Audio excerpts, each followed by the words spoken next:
welcome to Hello Westchester here on WCHE every Monday from 11:30 to noon. I'm Eric Clambara, joined by Cara Corridoni, publisher of Hello Westchester, which releases every Friday, covers all the news and information you need to know. You can subscribe at hellowestchesterpa.com.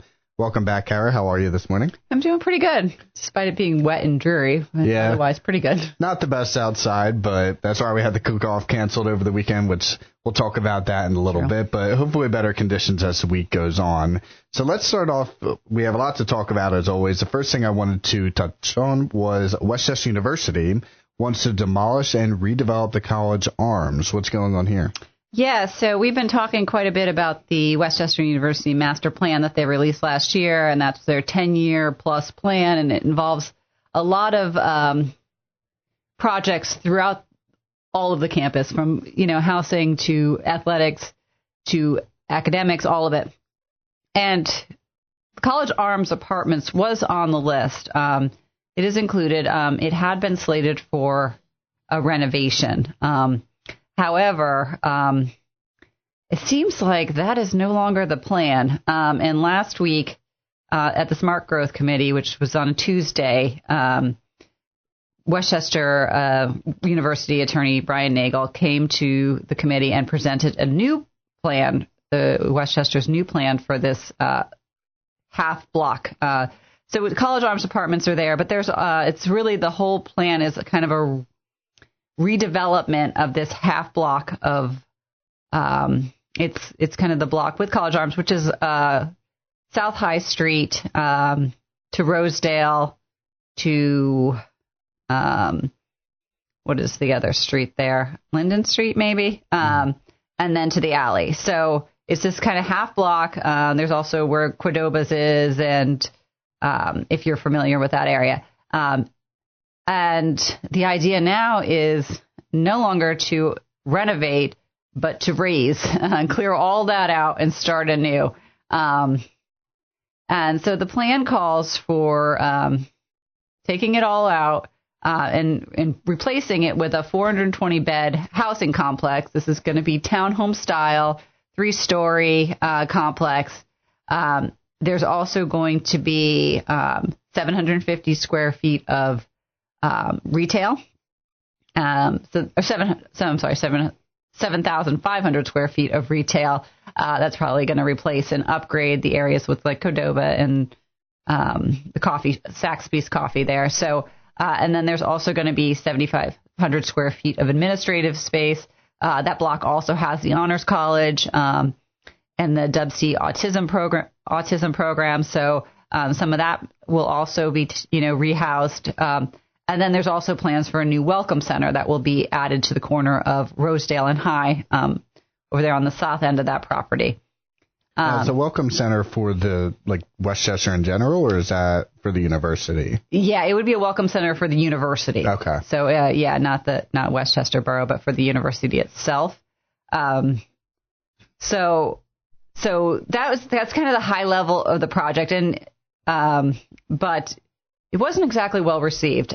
Neighbors from that southeast quadrant there showed up at the meeting. They were none too happy with the development, in particular how the development was presented. Many of those neighbors had attended the Westchester's neighborhood meeting on the master plan on Monday.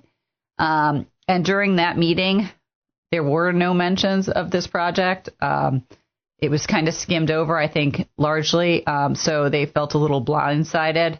In order to build the project, Westchester University is looking to expand Westchester Borough's planned university campus district. And this is a zoning designation. So this is it's part of the Westchester Borough Zoning Code. It kind of details what Westchester can do on the areas they have within the borough. But while much of main campus is within this PUC district, the area kind of east of High Street there is not. So they would like to have it added in, and they're kind of making some accommodations here. They understand because it's like a transition district here, it does back up to the neighborhood district right behind it. So they're kind of proposing what they're calling PUC2. It's kind of like the planned university campus district, but light. Westchester wouldn't be allowed to do all of the things it can do in its university district. It would be kind of a hybrid thing. The idea is to kind of maybe make it more transitional into the neighborhood district. Despite that, neighbors were not really buying it. They're not looking forward giving up, because right now that block is in the NC2 district, which is the Neighborhood Conservation 2 district, just means for where it's located in the borough. It is in a neighborhood conservation district, and as the neighbors kind of argued, if we turn this into the PCU, not only are we giving up more of our neighborhood to the university, we're kind of actually making ourselves the welcome center for the university, and that actually is literal. On the other side, if this project were to go forward, that is potentially 300 additional beds that Westchester University could house within the on-campus housing. So there is some benefits to that, but not besides just losing part of their district. Neighbors also raised concerns over parking, traffic, particularly pedestrian traffic in the area. So mixed bag on this one. It does seem to be that way. I know that the housing has been an issue for a long time, but at the same time, you're sort of going into that residential area, and so I can see the back and forth. Yeah, so it is, and as was stressed on last Tuesday, mainly by the university reps, but this is discussion only. So no plans have officially been put forward. They're really just trying to read the room on this, get the temperature from the neighbors, and probably more importantly, the temperature from borough council members. Do they think that they would vote for this or not? And if so, what would need to be done to make that happen? Now, we should also point out that the College Arms is the oldest housing building on Westchester University maintains. Originally, it was built in 1920, the Neo-Georgian style. And then there's another brick building. They were built about 10 years apart from each other. So there is some historic relevance there. However, because it's historic, aka old, there's actually a lot of work that needs to be done. The university is reporting that they've already spent $6.5 million on repairs, and currently only 37 of the 97 beds there are in use. So the other 60 are offline because that whole building needs more renovations. Right now they're looking at another $14.3 million just to reopen that unoccupied north building. And as Westchester attorney Brian Nagel had told the committee, the state just can't spend that kind of money to get 97 beds back online. And I think that's just kind of a reminder. Westchester University is, at the end of the day, a state school. So it is funded by the state of Pennsylvania. So I have a feeling there's going to be some negotiations going back and forth on this for a little while, but I don't know if it's going to go away if that's the current state. Yeah, it'll be something to follow. It seems like a lot of changes could potentially be on the way, including that. We've talked about the whole 10-year plan. So a lot of changes coming up on the way potentially. Yeah, Westchester's got a lot of irons in the fire right now. They've got a lot of things they've got on their plates. That's for sure. And the next topic we'll go over to is the Westchester Restaurant Inspection Reports for September. Yeah, so this one, because we were off the last couple of weeks now, and this is kind of we're going to go back and catch up on this. So each month we do restaurant inspection reports. This is kind of a recap of the Chester County Health Department's reviews of area restaurants, and actually it's all entities serving foods of any kind. But once a year, the health department is required to inspect these establishments. The inspections are done unannounced. They're unannounced. They are done on a yearly schedule, so I don't know if they're completely unexpected, but they are unannounced. When we originally presented the report, there were 10 establishments out of compliance. However, because we are a couple weeks in now, I did double check. And so there's some that have been have cleaned up. So we're not going to talk about them today because, good for them, back in compliance. But there were a few that were significantly out of compliance this month. So we are going to kind of raise attention there. One of the ones that had some major violations is the Pear. It's that new restaurant out at Brightons Bridge Road. They had 17 violations, including a maggot-like insect found on a food container stored inside a large container holding tomatoes. Both the container and the food inside were thrown away, but that is still pretty gross. Also, a sanitizer bucket with no sanitizer. Some potentially hazardous ready-to-eat foods were held more than 7 days. They had raw fish and eggs stored above ready-to-eat foods. And then they had several items, butter, tahini, fondue, and cooked pear garnish that were left out unrefrigerated. All that, the expired food, the butter, the tahini, the fondue, all of it was discarded at the time of the inspection. Another one that is struggling is Kentucky Fried Chicken and Taco Bell. We talked about them last month. They were out of compliance then. They were back in this month because they were out on their second follow-up inspection, and they had 4 violations. Well, I checked, and now they're on their third, and they have 7 violations. So one of them is they continue to have this hand wash sink with the water is set at 125 degrees, which is scalding hot. So that's dangerous. And they still had more cleaning to do. So hopefully fourth time's the charge for them.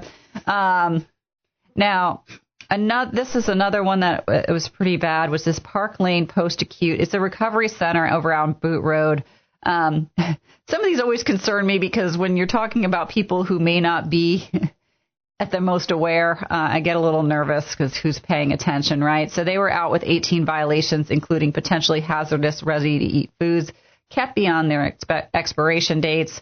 They had biscuit mix in their dry storage with a best by date of 2024. They had food stored in the hot holding cabinet that was held at 95 degrees. That should have been at 135. And then they also had margarine, raw chicken left out unrefrigerated in the cook line area.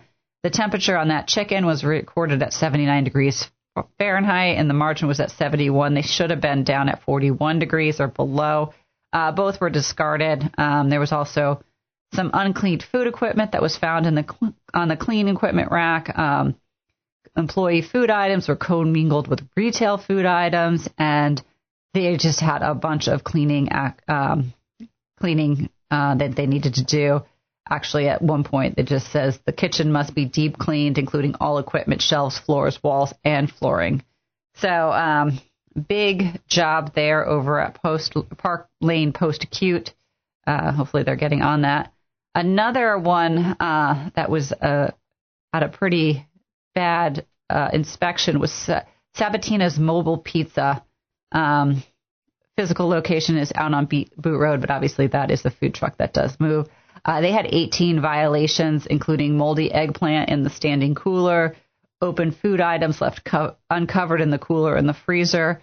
They had an employee who was seen touching the pizza with bare hands. There was no soap at the hand wash sink.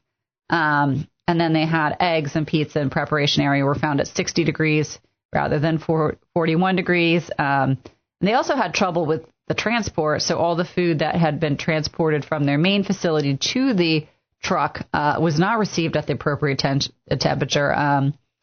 So they got kind of reprimanded for that, stated the foods must be transported with temperature and control quickly. All those items that were compromised were discarded. But obviously temperatures are a big deal because when they are not kept in those extremes, that's when bacteria and other things start growing. And especially a concern because it's the food truck on campus, and so yes, a lot of students is that one of those? Yeah. Mm-hmm.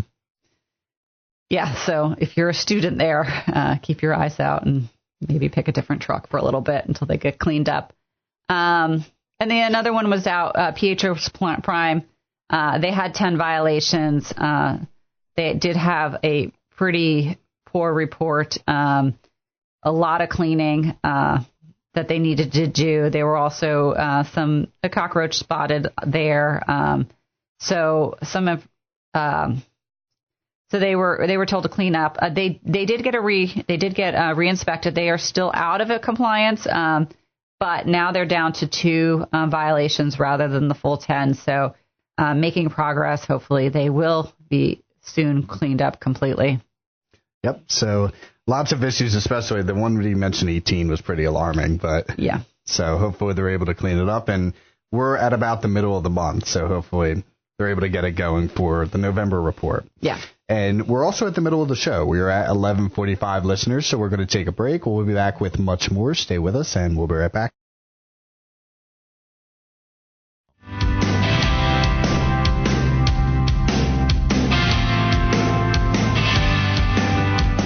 And welcome back to Hello Westchester. I'm Eric Lambera, joined by Cara Corridoni, publisher of Hello Westchester, which releases every Friday. It covers all the news and information you need to know. You can subscribe at hellowestchesterpa.com.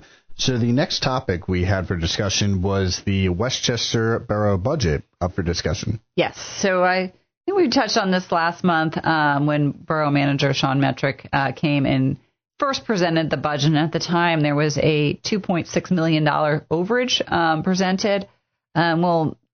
Westchester Finance Director Barb Leonte was in front of the Finance Committee last week and kind of gave those members a bit of an update on what's going on with the budget. At the time, Sean gave us the first budget report. There were 2 funds out of compliance. There was the sewer fund and the general fund. It looks like the sewer fund is now is in compliance. There will be a reported 3% fee increase for sewer fees next year. That's not too bad, and I think is to be expected. The general fund, however, is still out of balance.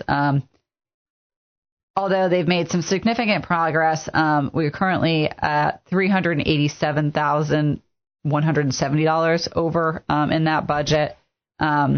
It does look like the 2026 budget has a 3% increase in earned income tax revenues, but that's basically by my reading of the report.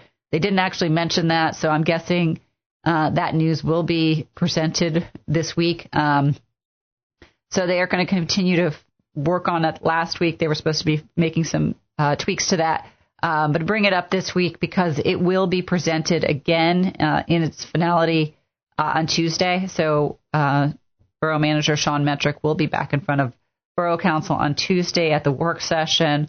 That's 6:30 p.m. at Borough Hall if you'd like to attend. And that's when he will present the final budget and give us kind of an idea if they were able to make further cuts, close that in, or if there's going to be a tax increase and what that's going to look like. So, and I'm seeing that there's a way to attend, right? Yes, so that's open to the public. It's Tuesday at 6:30 p.m. at Borough Hall.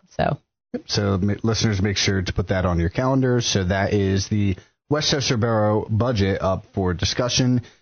Sticking with the borough, we have some quick updates. The first being Westchester is experiencing an uptick in car thefts. Yeah, so this was presented last week by Westchester Chief of Police Joshua Lee. And it's not crazy high, but for the last couple of months, there have been 2 to 3 car thefts reported each month. While the police believe they know who 1 or 2 people, they believe all the incidents are connected, and they're kind of closing in on who they think that might be. Police Chief Josh Lee also reported that a lot of them could have been prevented. So this is kind of a reminder as well as a warning that you should lock your doors, your car doors at all times, and take your keys in with you. So it might be tempted to run into the Wawa real quick to get something and leave the keys or the car running. Probably shouldn't do that, at least until this individual is put away. And probably even after that, you shouldn't do it. And it seems to be a big problem. Even me over in Delaware County, I've heard some cases there as well where they're on the rise. So just got to make sure to be careful, lock your doors, and plan accordingly. Yeah, just do those little things. Yep. So, if it's unlocked, that's the most you can do on your end to help prevent that. Now, let's go over to the Westchester Chili Cook-Off that was scheduled to take place yesterday, as I mentioned earlier on, and it got postponed. Yes, so just kind of a heads up there for anyone who was planning to attend. Obviously, it did not happen last week. They postponed it because of the weather. Turns out that might not have been necessary, but I guess you take your precautions. But it is happening this Sunday, so just put that back on your calendars from 12 to 4 p.m. And hopefully the rain has moved out by then, and we have a nice day for that cook-off. And you'll see WCHE there. That's right. So you guys are participating this year. Looking forward to it. Should be a fun event. Hopefully it's still a big turnout. I know the Eagles are on this weekend, but yeah, I know. Still expecting a lot of people to be there. Holiday lights coming to the West Goshen Community Park. Yes. So this is kind of fun. Last week, West Goshen supervisors approved a first ever, not to exceed $18,000 township holiday light display at Community Park over in West Goshen. So still working on the details of what that's going to look like, whether it will be a star on this tree or not, or how they're going to actually do the lights. But they will be putting lights up this year, which should be fun. I think it'll look nice in that park. Yeah, and hopefully, I know that the Board of Supervisors hopes it becomes an annual tradition. Yeah. So hopefully that takes place. So that was the holiday lights. Let's move next to La Scala's Fire, opens at 44 West. Yes, so we've been watching this one for a while now. It seems like forever this has been coming soon. Well, it is now open. Quietly, actually, last week they opened their doors. But they are definitely open. In addition to wood fire pizza and Italian classics, there's also a sushi bar with some poke bowls, which I wasn't expected, but they're there. Their hours are Sunday through Thursday from 11 a.m. to 9 p.m. and then Friday and Saturday, 11 a.m. to 10 p.m. Definitely some people in there trying it out. I don't think they've done a big grand opening splash, but, it's open for business. Yeah, and it's right down the street from us here. I saw it this morning. So that is La Scala's Pizza, and then you said that's at 44 West, correct? Yes, that's the other side. Yep, so 44 West Gate Street, Westchester. Make sure to check that out. And then finally, Westchester Baker brings her dreams to her front porch. Yeah, so this is kind of a fun little story. Lulu's Bread and Bakery opened a week ago on West Minor Street porch. This is a bakery from Alexa Greiser. She is a former student or a teacher who decided her passion is actually with baking, and she's making sourdough. Sourdough,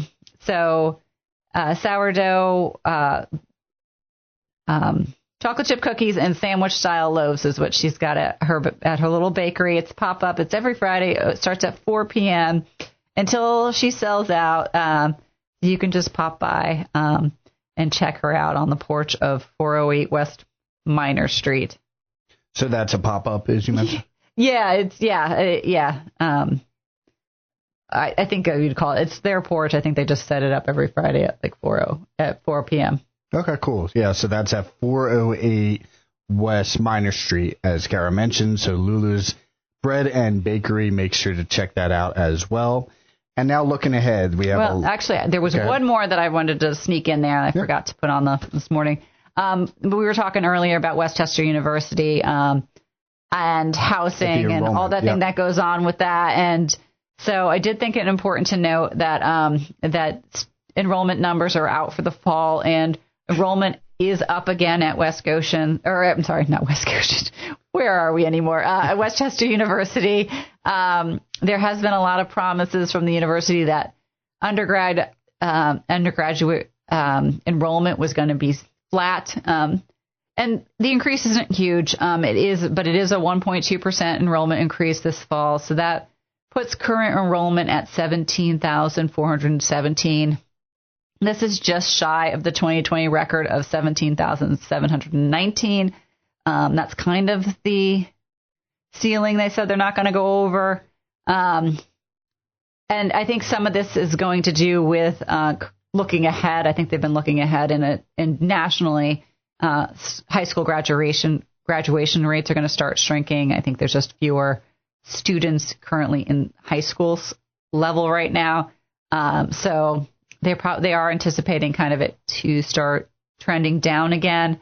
But it was interesting. Another point from this week's Smart Growth meeting with Brian Nagel, who's the representative for Westchester University. He did note that we can't. It is a state school again, and you can't expect enrollment not to increase ever. So I guess it's steady as she goes for right now, but it may be going back up again at some point. Yeah, and I also saw that Cheney University, they had a 38% increase as well, which is pretty significant. They're at only 851, but still goes to show the increase. And then as far as the state system of higher education, this number stood out to me.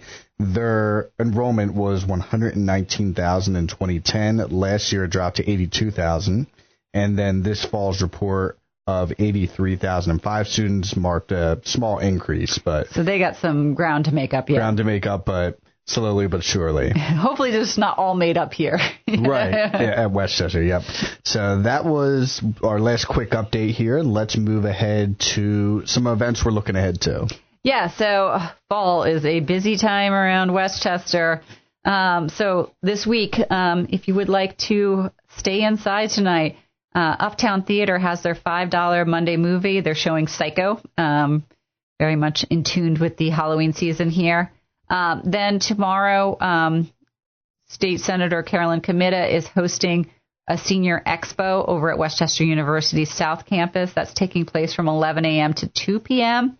Registration is not required, but it is encouraged, so you get a chance to do that.